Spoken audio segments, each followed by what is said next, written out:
मुनिवर प्रणाम स्वीकार करें। हमें आपके दर्शनों की ही अभिलाषा थी। मुझे भी तुम्हारा इंतजार था।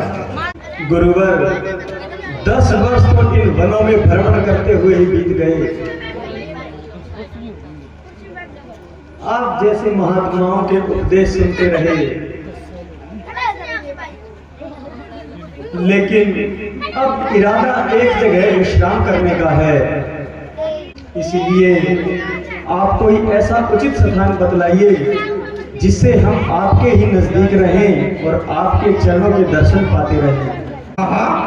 साथ में ही पंचवटी बड़ा सुंदर स्थान है। वहाँ हर किस्म का सामान है, परंतु एक मुसीबत है।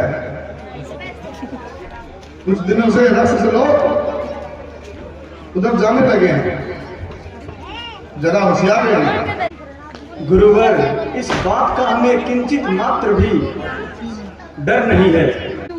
यदि वह बदमाशी करेंगे तो क्या हमारे हाथ में शस्त्र नहीं?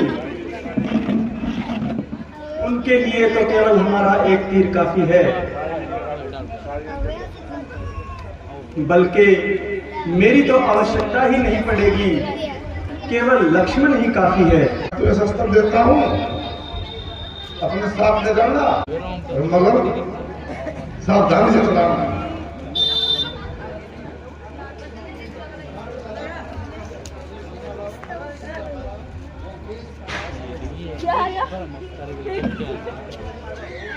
हे गुरुवर, आपकी कृपा से मैं इन शस्त्रों को अच्छी तरह पहचानता हूं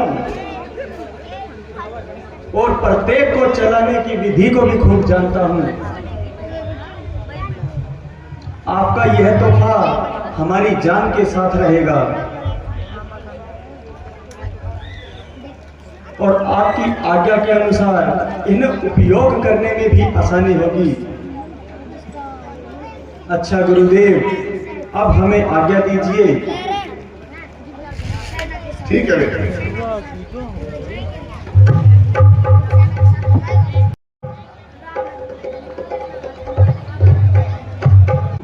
भरागा जी, जरा संभल कर कदम बढ़ाना, बल्कि बेहतर है यहीं पर ठहर जाइए। लक्ष्मण, क्या बात है? कुछ कारण तो बतलाओ। वह देखिए, किसी दुष्ट राक्षस की चाल है और जिन्होंने वहां छुपकर घात लगाई है, मौका देखते ही हमला कर देंगे। धोखा देने के लिए और भेष भी पक्षियों का बनाया है। मैं अभी उसकी मिट्टी ठिकाने लगाता हूं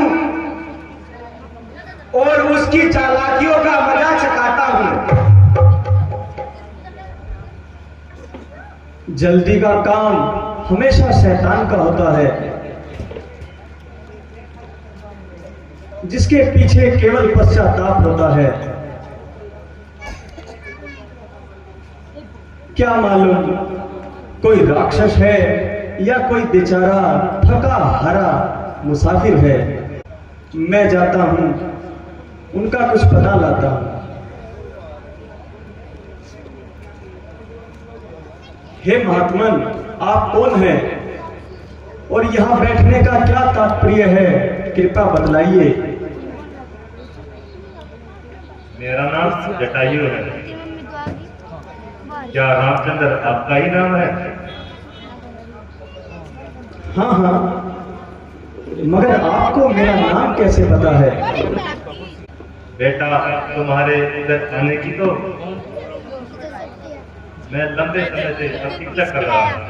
महात्मन, जरा आप अपना कुछ परिचय तो बतलाइए। जरा मेरे पास आइए और इन दोनों को भी बुला लीजिए। बेटा, उत्तम अयोध्या का एक कुछ खैर हुआ और तुम्हारे आधार की खबर सुनकर परते से रह रहा है। तुम्हें देखकर आंखों से नूर और दिल में सरूर हो गया है।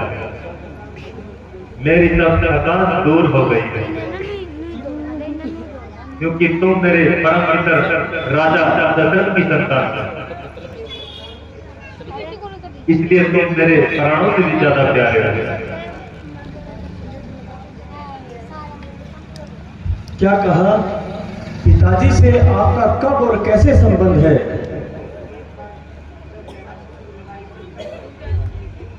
एक बार जब मेरे मित्र राजा दशरथ राक्षसों की लड़ाई में घायल हो गए थे, मैं तब से उनके साथ हूं। तो आपने उन्हें कैसे बचाया? जब मैं बिल्कुल मूर्छित हो गए थे, तब मैं उठाकर उनको भाग निकला था। भगवान, आज हमसे बड़ा पाप हो गया था और राक्षस के धोखे में आपका ही घात हो गया था।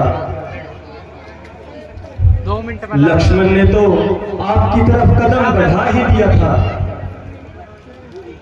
और तीर भी कमान पर चढ़ा लिया था, परंतु परमेश्वर को हमें इस महान पाप से बचाना था। अगर मैं यह पाप कर बैठता तो मेरा कहां ठिकाना था। एक की बजाय तीनों यहीं ढेर हो जाते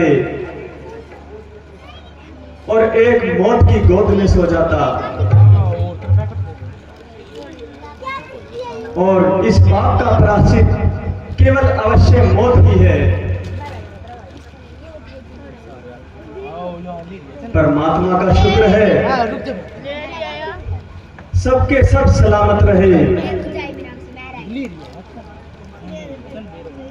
आपका साया तो हमारे सिरों पर कायम रहे, क्योंकि पिताजी तो अब स्वर्ग के मेहमान हैं। तो आप ही हमारे लिए पिता के समान हैं। हाय, तो मेरे मित्र का कब स्वर्गवास हो गया रामचंद्र। जब से यह अभागा राम वनों में आया, परंतु इस बात का किसको ख्याल है? खैर बेटा राम, थोड़ा धीरज रखिए। अगर मेरे योग्य कोई काम है तो मुझे बता दो। हे महात्मा, मेहरबानी करके हमें पंचवटी का मार्ग बतलाइए। बेटा राम, पंचवटी यहाँ से बिल्कुल नजदीक है, और मेरी राय में भी आपका वहीं पे रहना उचित रहेगा, क्योंकि मैं भी तुम्हारा वहां पर पासवान रहूंगा, और तुम्हारी अनुपस्थिति में मैं सीता माता का ख्याल रखूंगा। हे महात्मन, ठीक है, अब हमें आगे जाने की आज्ञा दीजिए। जाओ बेटा राम, ये सीधा रास्ता पंचवटी की ओर ही जाएगा। तुम्हें मेरे मंदिर, तुम्हें मेरी पूजा, तुम्हें देता हो, तुम्हें देता हो, तुम्हें मेरे मंदिर, तुम्हें मेरी पूजा, तुम्हें देता हो, तुम्हें देता हो।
पंचवटी पर कुदरत ने अपनी खूबियों का कमाल कर दिया है।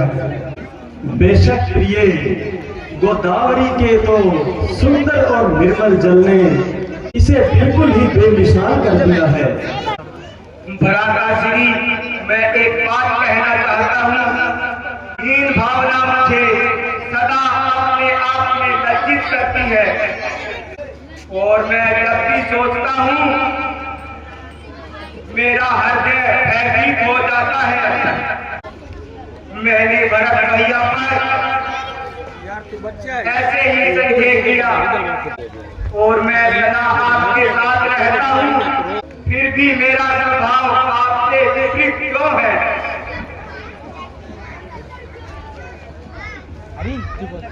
लक्ष्मण, तुम्हारा स्वभाव बाहर से ही कड़वा है, मगर अंदर देखो तो मिठास ही मिठास है।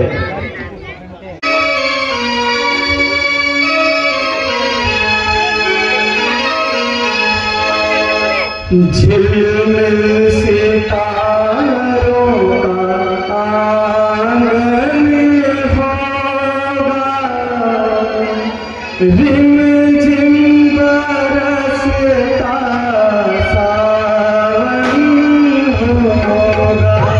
झिलमिल सितारों का आंगन होगा, रिम झिम बरसता सावन होगा। ऐसा सुंदर सपना अपना जीवन होगा। झिलमिल सितारों का आंगन होगा, रिम झिम बरसता सावन होगा।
ऐसे बातों में ही लगे रहोगे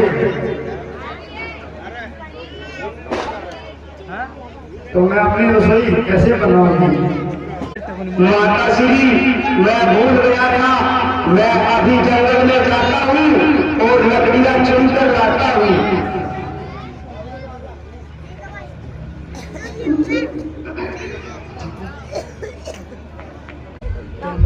वास्तव में पंचवटी का माहौल तो बड़ा ही सुंदर है। कितने अच्छा निर्मल जल और पक्षियों की चहचहाहट और सुंदर फल, मीठे मीठे फल। वातावरण पूरा सम्मोहित हो चुका है। प्रिय, इन 13 वर्षों में इस जैसा स्थान हमें अभी तक नहीं मिला और यहाँ पे तुम्हारा साथ है तो मुझे किस चीज की कमी है।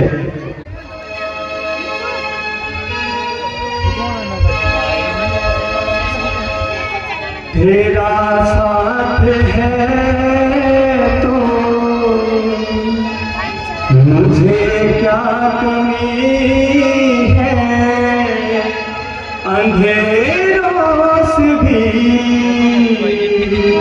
मिल रही रोशनी है। तेरा साथ है तो मुझे क्या कमी है। कोई गम नहीं है। अंधेरों से भी मिल रही रोशनी है। तेरा साथ है।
ये है क्या? आप पंचवटी में ये क्या? हमारे राज्य में ये कौन आ गए? ओहो, आज तो कुछ अलग ही नजारा है। इनके पास जाती हूँ और कुछ मामला देखती हूँ क्या है। ओहो, बहुत ही खूब सुंदर है। ओहो, आ रही हूँ मैं इनके पास, आ रही हूँ मैं तुम्हें देखने के लिए।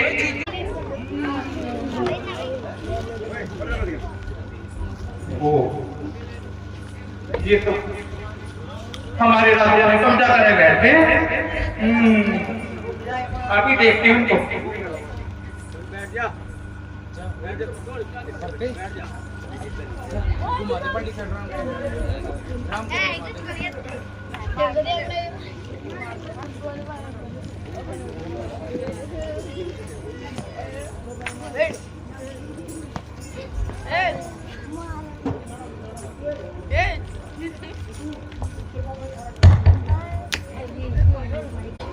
अंधी,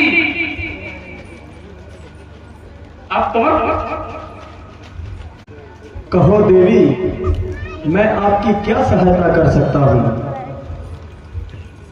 ओहो, ऐसा सुंदर वीर पुरुष मैंने कभी अपनी जिंदगी में कभी नहीं देखा।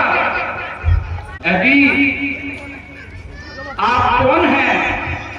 यदि आपको कुछ ऐतराज ना हो तो अपने वंश का परिचय दीजिए।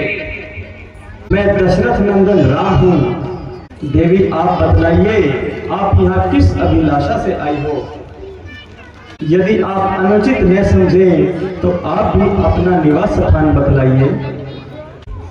जी, मेरा नाम, आप मेरा नाम नहीं जानते? पूरा ब्रह्मांड मेरे नाम से प्रख्यात है। बच्चा बच्चा अपनी जबान पे मेरा नाम रखता है। फिर भी मैं तुम्हारी खुशी के लिए बता देती हूँ मेरा नाम क्या है। मेरा नाम सूरजनखा है और त्रिलोकपुरी महाराजा राम का तो नाम आपने सुना ही होगा। मैं उनकी इकलौती छोटी बहन हूँ और आपने कुंभकर्ण का नाम भी तो सुना होगा। वह भी मेरे भाई हैं और खरदूषण भी मेरे भाई हैं। खर और दूषण का इस स्थान पर पूरा अधिकार है और इसलिए मुझे प्यार से सूर्पनखा बोलते हैं।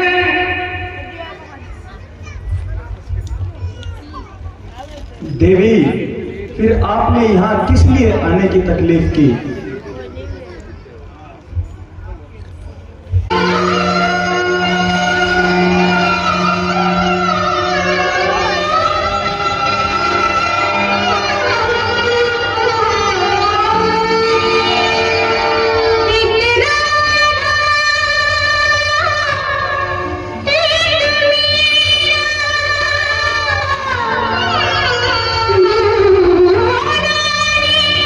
Shah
और मैं कितनी दूर से कितनी चली आई। देवी, तुम्हारी यह पहली मेरी समझ में नहीं आई।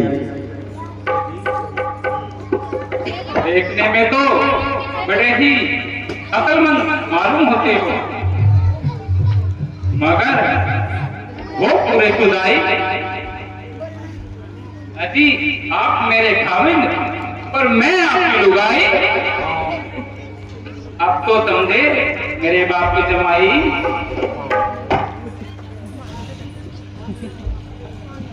देवी, क्या आप मेरी परीक्षा लेने आई हो? जब तुम अच्छे अच्छे राजकुमारों को खातिर में न लाई, तो हम फकीरों से शादी करने की क्यों मन में है समाई? तबीयत है जहां आई, फिर कौन बादशाह और कौन खुदाई।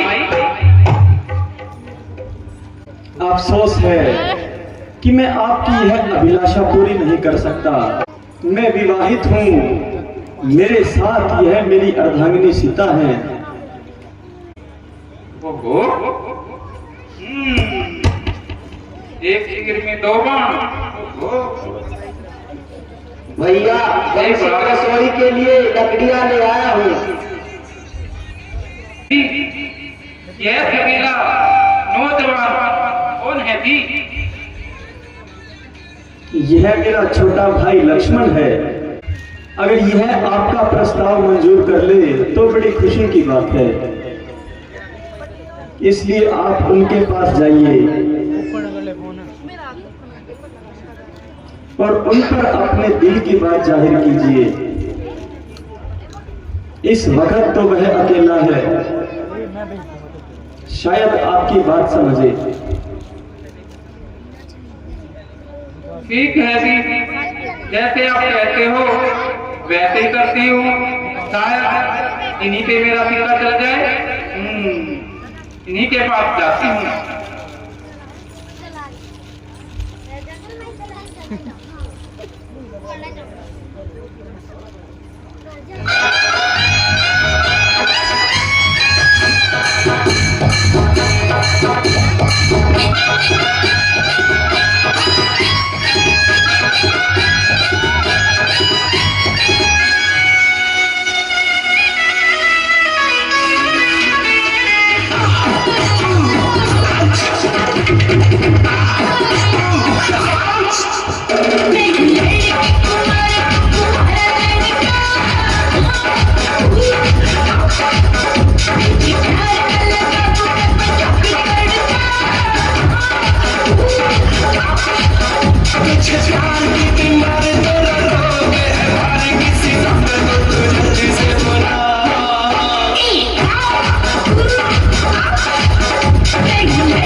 उनसे तो मैं वैसे ही दिल लगी कर रही थी।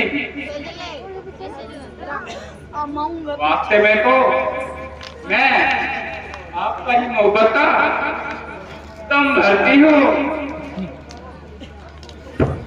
वह तो काला टूटा और आप निकटा छोटा, नकल और ना सूरत। मैं तो जब तक जीऊंगी आपके चरण धोकर पीऊंगी। देवी, मेरी खुश नसीबी का क्या ठिकाना, जब तक तुम जैसी चंद्रमुखी मृगनयनी की तबीयत मुझ पर मार हो गई और मेरे ही एक नेत्र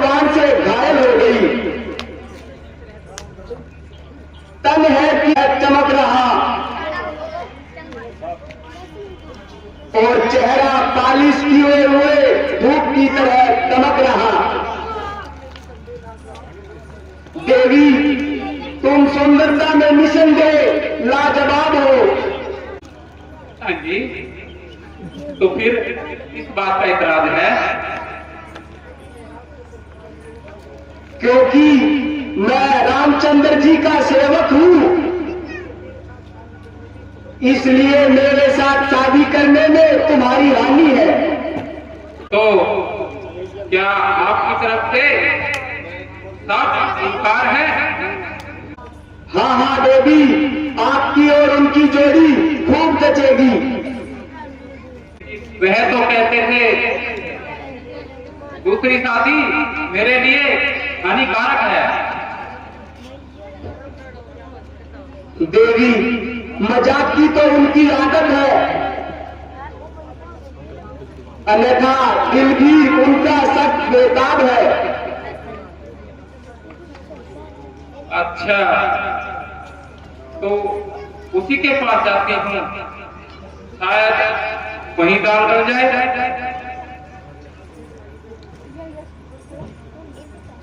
जी, आप मुझे क्यों हैरान कर रहे हो और खामखा परेशान कर रहे हो? वह छोकरा तो बिल्कुल ही नादान है। भला इन बातों की उसे क्या पहचान है? आप तो कहते थे कि वह बड़ा अलवेला नौजवान है, लेकिन वह तो आला दर्जे का बड़ा ही मक्कार है। दूर से तो कुछ भला मालूम होता था, लेकिन शक्ल देख के ही दिल को तो ही दूर भाग गया। हे देवी, आप मुझ पर तो मेहरबानी कीजिए, जरा अपने फैसलों पर दोबारा नजर डालो। शायद तुमने संबंध में अंदाजा लगाने में गलती खाई हो। उन्होंने ही तुम्हें आजमाने के लिए कोई युक्ति निकाली है। यदि आप सती हो, वह बावजूद शादी करने के लिए भी यति है।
कोमल कोमल हाथ क्या आपकी गर्दन पे चुभ जाएंगे?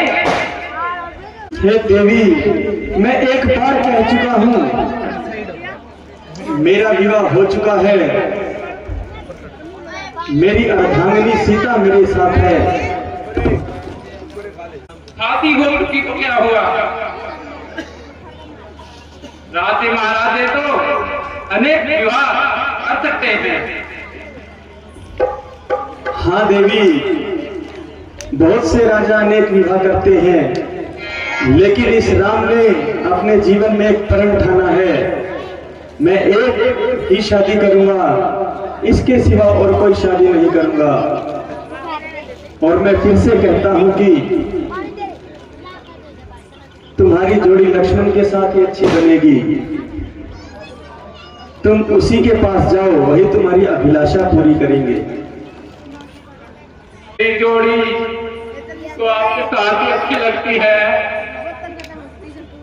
देवी, जो मनुष्य दूसरों के अधीन हो वह तुम जैसी सुंदरी के साथ कैसे शादी कर सकता है? तुमको नहीं तो मुझको तो अपनी इज्जत का ख्याल है। तुम मेरे वंश को तो अच्छी तरह जानते हो ना?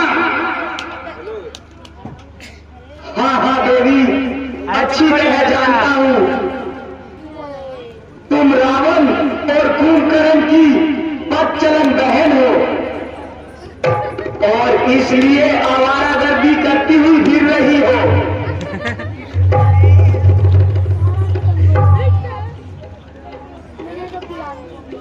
बस अपनी जवान को लगाम दे, नहीं तो तेरी जवान को काट के अभी खुरमा बना दूंगी। नहीं तो क्या कर लोगी?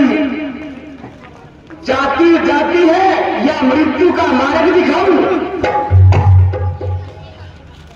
मैं छोड़े आई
जादू भी चलाया, होना भी किया, लेकिन ये छोकरे तो मेरे काबू में नहीं आ रहे।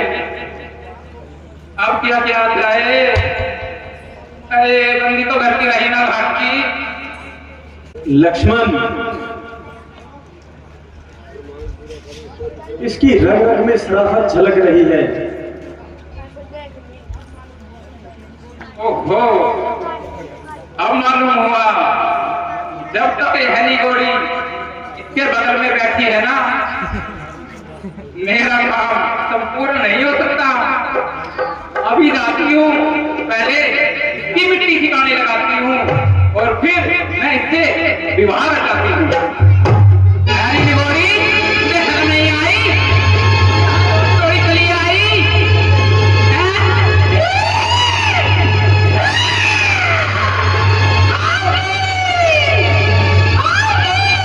लक्ष्मण, तुम इसकी अभिलाषा पूरी करो।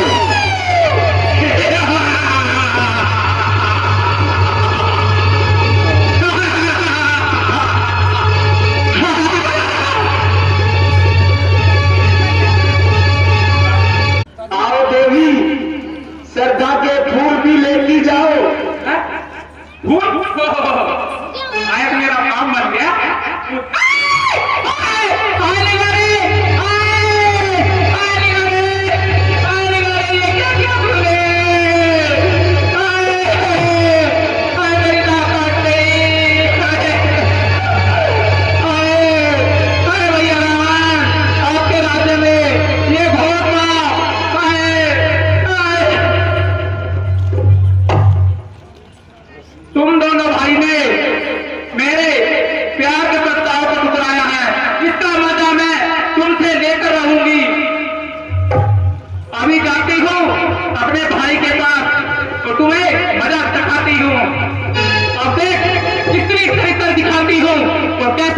हथेली पे हंसो जमाती हूँ। आए आए आए भैया रावण आए।